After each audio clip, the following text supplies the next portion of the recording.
बिहार विद्यालय परीक्षा समिति की तरफ से आज मैट्रिक का रिजल्ट वो जारी कर दिया गया है। 28 दिनों के अंदर अंदर रिजल्ट भी जारी कर दिया गया है। इस वक्त हमसे बात करने के लिए बिहार विद्यालय परीक्षा समिति के अध्यक्ष आनंद किशोर सर हैं। इनसे बात कर लेते हैं। सर, बड़ी उपलब्धि मिली है एक बार फिर से आपको। धन्यवाद। आज जो वार्षिक माध्यमिक परीक्षा 2026 का परीक्षाफल जारी किया गया, उसमें 15,10,928 विद्यार्थी सम्मिलित हुए थे, जिनमें 12,35,743 विद्यार्थी उत्तीर्ण हुए हैं, जो कुल संख्या का 81.79% है। आज जारी किए गए इस परीक्षाफल में कुल 6,01,390 छात्र पास हुए हैं और 6,34,353 छात्राएं पास हुई हैं। प्रथम दोनों स्थानों पर 3 विद्यार्थी हैं, जिनमें तीनों ही छात्राएं हैं। फर्स्ट पोजीशन पे पुष्पांजलि कुमारी समतुल्ला आवासीय विद्यालय जमुई की छात्रा हैं और सबरीन परवीन उच्च माध्यमिक विद्यालय चौराही वैशाली की छात्रा हैं। इन दोनों ने 492 अंकों के साथ पूरे राज्य में प्रथम स्थान प्राप्त किया है। तो राज्य सरकार द्वारा माननीय मुख्यमंत्री महोदय के दिशा निर्देश में बालिकाओं की शिक्षा को प्रोत्साहित करने के लिए जो कई महत्वपूर्ण योजनाएं विगत कई वर्षों से संचालित की जा रही हैं, उसका सीधा और प्रत्यक्ष परिणाम इस परीक्षाफल में देखने को मिलता है। सर, 492 अंक लाना, यानी कि पहले सीबीएसई बोर्ड में इस तरीके के मार्क्स आया करते थे, लेकिन इस बार जिस तरीके बिहार बोर्ड में ये रिजल्ट आया है, स्टूडेंट घबराते हैं, बिहार बोर्ड में पढ़ना नहीं चाहते। ऐसे स्टूडेंट्स के लिए क्या मैसेज जाएगा?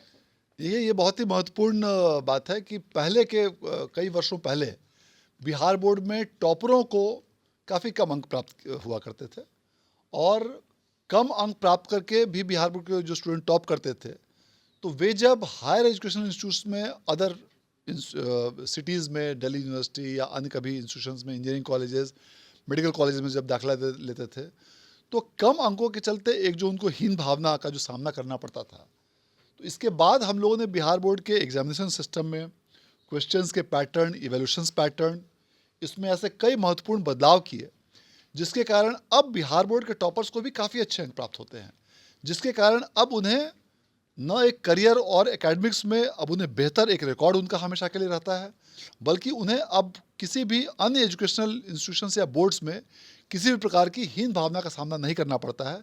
ये एक बहुत ही बड़ी एक उपलब्धि हम लोगों के लिए उभर कर सामने आई है।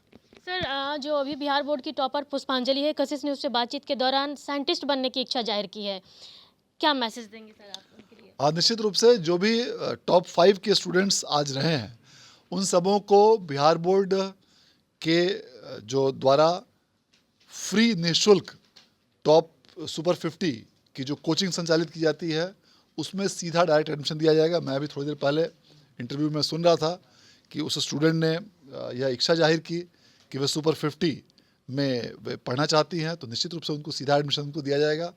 और ऐसे सभी स्टूडेंट्स जो भी बेहतर रूप से इंजीनियरिंग और मेडिकल की किसी भी प्रकार की तैयारी करना चाहते हैं, उन सबों को कॉम्पिटिटिव एग्जामिनेशंस या अन्य माध्यमों से उनका चयन करते हुए उन्हें उसमें पढ़ने की सुविधा दी जाएगी और सभी प्रकार की चीज़ें निःशुल्क आवासीय व्यवस्था के अंतर्गत उन्हें प्रदान की जाएगी। सर, 139 टॉपर्स बने हैं, उसमें कितने स्टूडेंट्स का एडमिशन ऐसे बिना परीक्षा के हो सकता है? जो टॉप 5 अंकों पर हैं, उनका तो सीधे एडमिशन्स इसमें दिया जाएगा। उसके अलावा भी सीटों की संख्या के आधार पर अन्य स्टूडेंट्स के बारे में निर्णय लिया जाएगा। और इसके अलावा अभी 30 तारीख तक इसके लिए फॉर्म भरने की भी तिथि अभी बाकी है। तो जो भी स्टूडेंट्स इसमें फॉर्म भरेंगे, उनके लिए परीक्षा का आयोजन किया जाएगा और परीक्षा के माध्यम से भी उनका चयन करते हुए उन्हें आवासीय और गैर आवासीय दोनों ही प्रकार की कोचिंग में उन्हें एडमिशन करने की व्यवस्था प्रदान की जाएगी। बिहार सरकार की मेहनत रंग ला रही है सर, लगातार बेटियां आगे बढ़ रही है, रिजल्ट भी अच्छा आ रहा है, लेकिन इन सब के बीच 139 स्टूडेंट टॉपर्स तो आए हैं, लेकिन पटना के सिर्फ एक स्टूडेंट आए, जबकि दूर दराज के बच्चे अच्छे मार्क्स लाए हैं। सर, तो पटना में क्या कमी रह पा रही है जिस वजह से टॉपर्स की संख्या इतनी कम हो रही है? ये 2 चीज़ें इसमें बहुत ही स्पष्ट रूप से जो एक सामाजिक परिवेश जिसमें हम लोग रहते हैं, उसमें समझने की आवश्यकता है। ऐसा देखा गया है कि मेट्रो सिटीज़ जो बड़े शहर हैं, उसमें कई स्टूडेंट्स जिनके पेरेंट्स की आर्थिक स्थिति अच्छी होती है, वे अपने स्टूडेंट्स को या तो सो कॉल्ड कॉन्वेंट स्कूल्स में या अन्य उस तरह के जो स्कूल्स हैं, सीबीएसई, आईसीएसई या अन्य बोर्ड के स्कूल्स में एडमिशन्स कराने के लिए कई बार इच्छुक रहते हैं। और बिहार बोर्ड के हमारे अधिकांश स्टूडेंट्स ग्रामीण परिवेश के होते हैं और अब विगत कुछ वर्षों से जब से डिजिटल शिक्षा का प्रचार प्रसार काफ़ी तेजी रूप से फैला है, तब से सुदूर क्षेत्र में रहने वाले विद्यार्थियों को भी मोबाइल और अन्य ऑनलाइन माध्यमों से अब उनके पास भी बेहतर कंटेंट, बेहतर उन्हें उन्हें भी कोचिंग की व्यवस्था, बेहतर ऑनलाइन मटेरियल्स उनके पास उपलब्ध हो जा रहे हैं और इसके माध्यम से भी वे काफ़ी अच्छा प्रदर्शन कर रहे हैं। तो यह बहुत खुशी की बात है कि बिहार बोर्ड के अधिकांश विद्यार्थी जिनकी पृष्ठभूमि अपेक्षाकृत साधारण दर्जे के परिवार से आते हैं, वे इन परीक्षाओं में काफ़ी बेहतर प्रदर्शन करते हैं, जो हम सभी लोगों के लिए बहुत ही खुशी की बात है।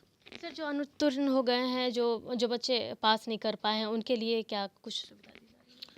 जो भी विद्यार्थी आज की परीक्षा में किसी कारणवश उत्तीर्ण नहीं हो पाए हों, उनके लिए आगामी 1 से 7 अप्रैल के बीच ऑनलाइन रूप से उन्हें आवेदन करने की सुविधा दी जाएगी पूरक सह विशेष परीक्षा के लिए। और उसके अभी परीक्षा का आयोजन इस प्रकार से किया जाएगा कि मई माह के अंत तक उनका परीक्षा फल घोषित किया जा सके, ताकि वैसे स्टूडेंट्स का भी करंट सेशन में ही उनका एडमिशन हायर एजुकेशनल इंस्टीट्यूशंस में हो सके और उनका 1 वर्ष बर्बाद नहीं हो। तो सुना आपने जिस तरीके से इस बार रिजल्ट बेहतर आया है, उसके साथ ही टॉपर्स के एडमिशन को लेकर के भी चर्चाएं हुई। इसके साथ जो टॉपर पुष्पांजलि है, उनके एडमिशन को लेकर के भी उन्होंने साफ तौर पर कहा, जो पहले 5 टॉपर्स हैं उनका एडमिशन आसानी से हो जाएगा। यानी कि उन्होंने जो इच्छा जताई है, उनकी इच्छा भी पूरी होगी। कशिश न्यूज़ के लिए पटना से अंकिता सिंह।